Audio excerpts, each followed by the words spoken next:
بسم اللہ الرحمن الرحیم۔ الحمدللہ، ہمارا اردو زبان کا قاعدہ مکمل ہو چکا ہے۔ اب ہم اردو زبان کی پہلی کتاب پڑھنا شروع کر رہے ہیں۔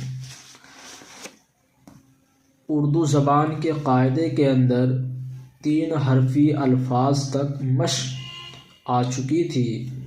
اب یہاں سے 4 حرفی الفاظ کی مشق اور اس سے بھی آگے پڑھنے کا طریقہ بیان کیا جائے گا انشاءاللہ تعالی۔ 4 حرفی الفاظ کا مطلب یہ ہوتا ہے کہ جو 4 حرف سے مل کر جو الفاظ بنتے ہیں ان کی یہاں پر اس سبق کے اندر مشق کرائی جا رہی ہے۔ سبق نمبر 1، پانا، جانا، کھانا، ڈھایا، گایا، لایا۔ باجا، راجا، ساجھا، جالا، ڈالا، گالا۔ بھوکا، جھوٹا، روکھا، سوکھا، کودا۔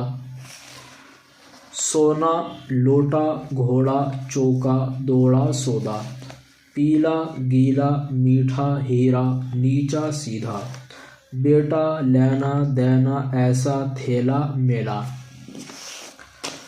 باجا بجا، راجا بھولا، کھانا کھایا، ساجھا کیا۔ گھوڑا دوڑا، لوٹا لایا، سودا لیا، چوکا دیا۔ سونا تولا، تھیلا کھولا، سیدھا چلا، بھوکا سویا۔ الحمدللہ، ہمارا یہ اردو زبان کی پہلی کتاب کا ایک سبق مکمل ہوا۔